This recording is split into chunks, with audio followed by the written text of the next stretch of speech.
안녕하세요, 스티브입니다. 제가 지금 감기에 걸려가지고 목이 잠겼어요. 코맹맹이 소리도 좀 나고 있고, 그래도 즐겁게 오늘 한번 코딩 해봅시다. 오늘 해볼 건 뷰에 구멍 뚫는 걸 연습해볼 거예요. 우선은 새로운 파일 만들어줄게요. 스위프트 UI 뷰로 파일 만들어주시고 커스텀 버튼이라고 이름을 붙여주겠습니다. 그러고 나면 이렇게 나와 있는데 지워주고 버튼이라고 한 다음에 이 액션 레이블, 되게 많지만 우선은 액션과 레이블 들어가 있는 걸 써볼게요. 버튼은 액션과 레이블로 구성이 돼요. 액션에는 버튼이 눌러질 때 수행될 동작, 레이블에는 버튼의 디자인이 들어가면 됩니다. 우선 버튼의 디자인부터 한번 만들어 볼까요? 여기에 텍스트 버튼을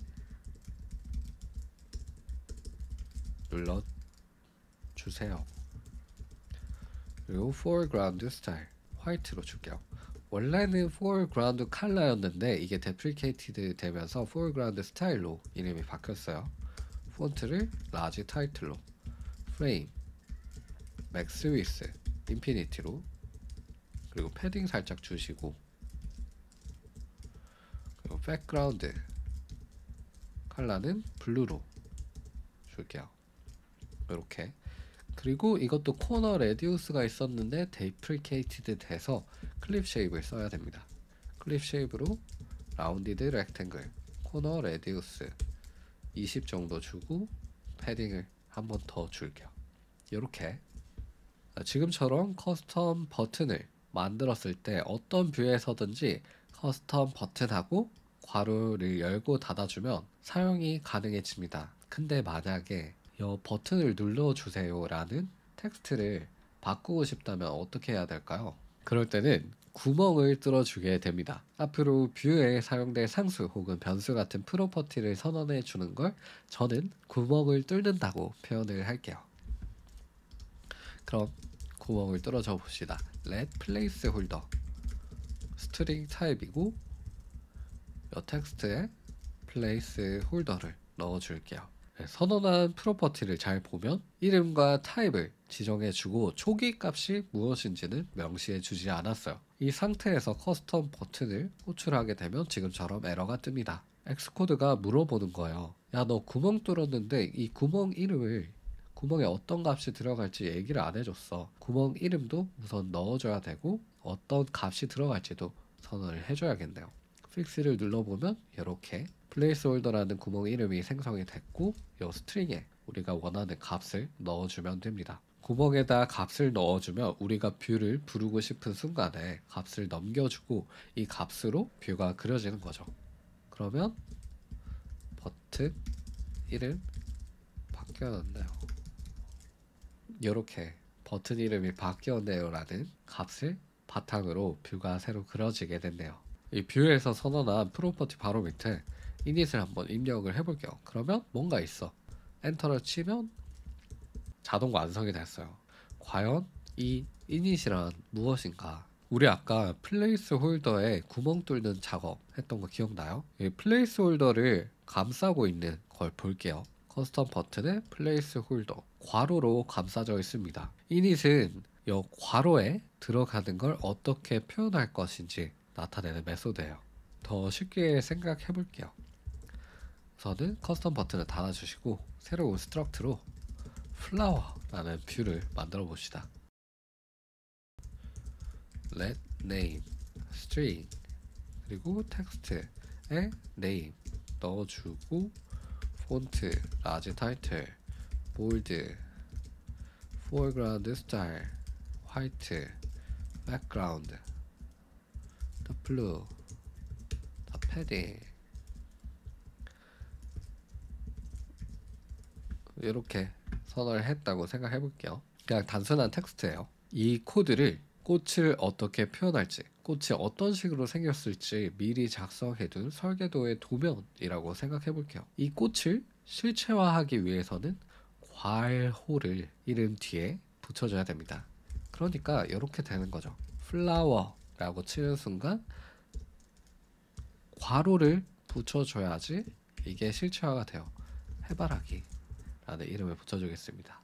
이 코드가 이 설계도의 도면 이라고 생각을 해보고 이 꽃을 실체화하기 위해서는 괄호를 붙여줘야 된다. 이 괄호를 붙여주는 순간 우리의 꽃이 실체화가 됐습니다. 내가 그의 이름을 불러주었을 때 그는 나에게로 와서 꽃이 되었다. 뭐 그런 거겠죠. 근데 아까 init은 이 괄호를 어떻게 표현할 것인지 나타내는 거라고 했죠. 이렇게 스트럭트는 자동으로 init 메소드를 알아서 생성해줘서 따로 선언해주지 않아도 되지만 실제로 어떤 작업이 이루어지고 있었나 표현해 본다면 이런 뉘앙스로 생각하시면 될 것 같아요. 근데 보면 지금 name 계속 반복되니까 헷갈리죠. init의 파라미터를 바꿔볼게요.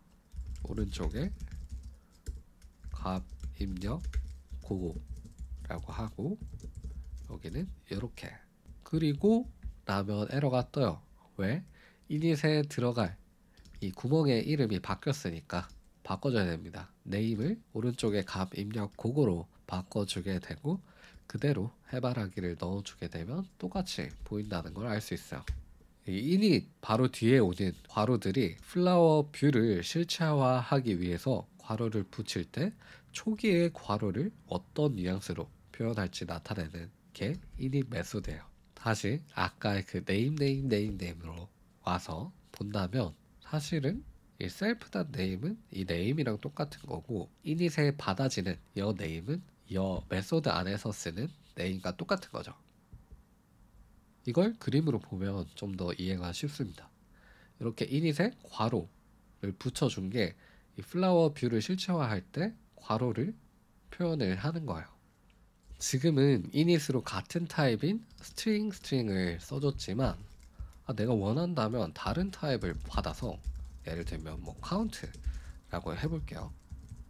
그리고 여기다가 꽃이 count 이렇게 있습니다. 이렇게 그러다면 플라워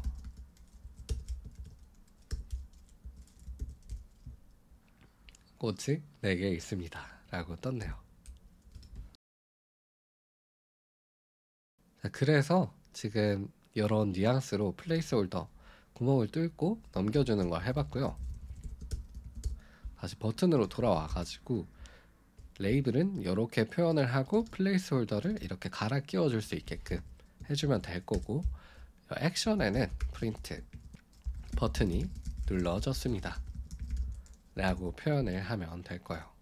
그러면 버튼을 누르는 순간에 버튼이 눌러졌습니다 라는 동작이 우리 콘솔에 찍히고 있는 걸 볼 수 있고요.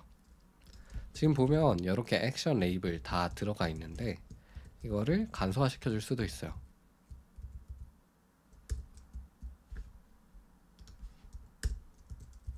이런 식으로 클로저를 좀 더 간소화 시켜서 표현할 수도 있다는 거 알아두시면 좋을 것 같고 이상입니다.